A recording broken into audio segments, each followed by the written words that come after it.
Recalling case 2520560, United States of America versus David Taylor. Sarah Cohen, on behalf of the United States. Thank you. Just put your appearance again on the record, please.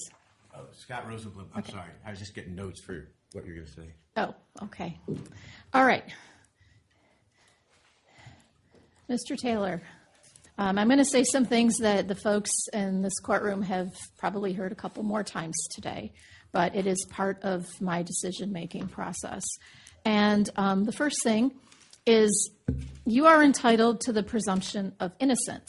There is nothing that has taken place in this hearing today, anything that was in the government's proffer, its memorandum, or anything that I might set forth in any finding that's intended or should affect that presumption of your innocence.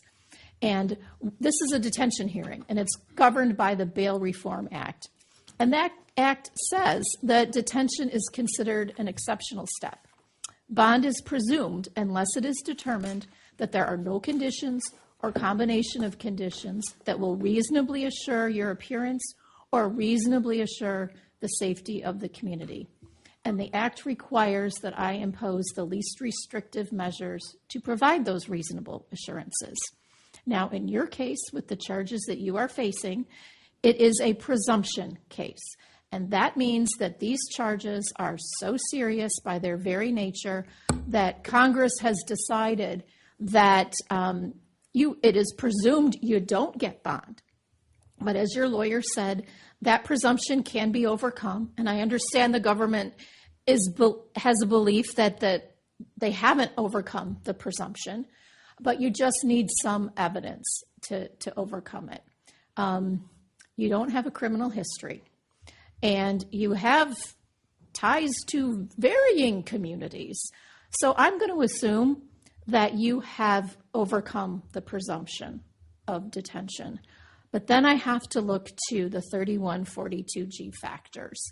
They were all talked about here today in some way, shape, or another, and they're in the government's brief, and they're talked about in the brief that was filed by your lawyer. The first is the nature and circumstances of the offense. It's laid out in the indictment. It's very serious. These allegations are horrific. I understand that this is ostensibly a church, but from where the court sees it, it has serious questions. If churches that I know don't operate in this manner, and this is a presumption case, and so this factor, the nature and circumstances of the offense, and I understand you have what you have telling me a formidable defense to what is laid out in the indictment and the nature and circumstances. But what I'm looking at, it's serious. It weighs in favor of detention. Then I consider the weight of the evidence. It's not the weight of the evidence of your guilt or innocence. It's the weight of the evidence as to your risk of non-appearance or danger to the community. And as to your risk of non-appearance, the government has set forth here today and in its memorandum,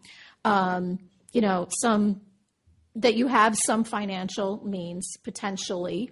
I don't know if it's super significant for you to go a lot of places, but what's really concerning about me is that you have ties so many different places, in so many different states, and you have supporters, I'm hearing, of 200,000 people, and that gives me some concern that you are a risk of non-appearance through your ties and your supporters. And they only have to convince me by a preponderance of the evidence.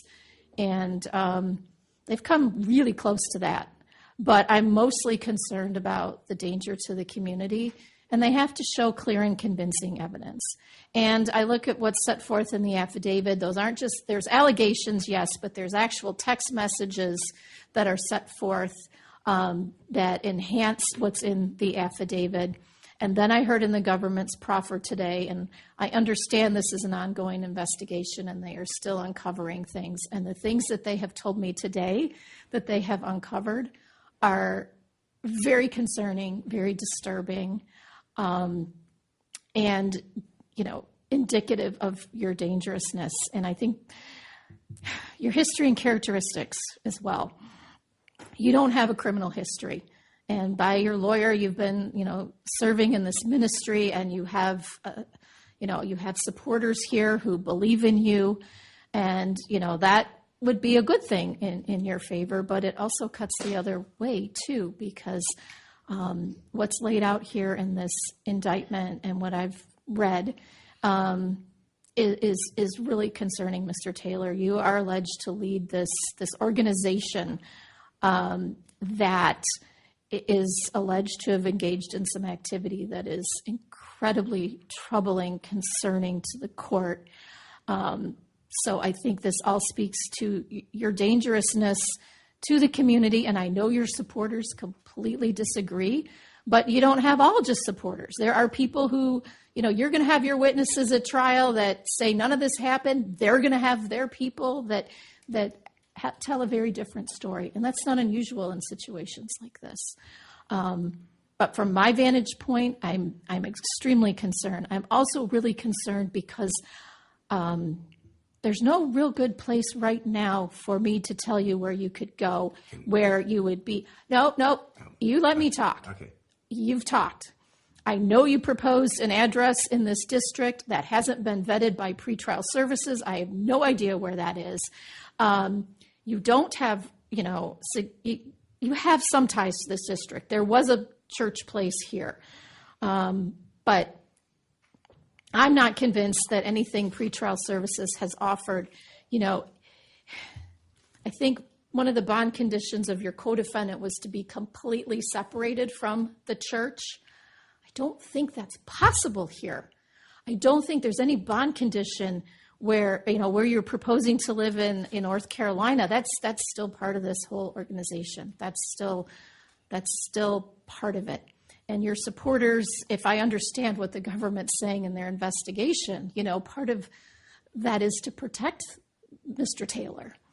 And I don't know how the extent that protection might go. But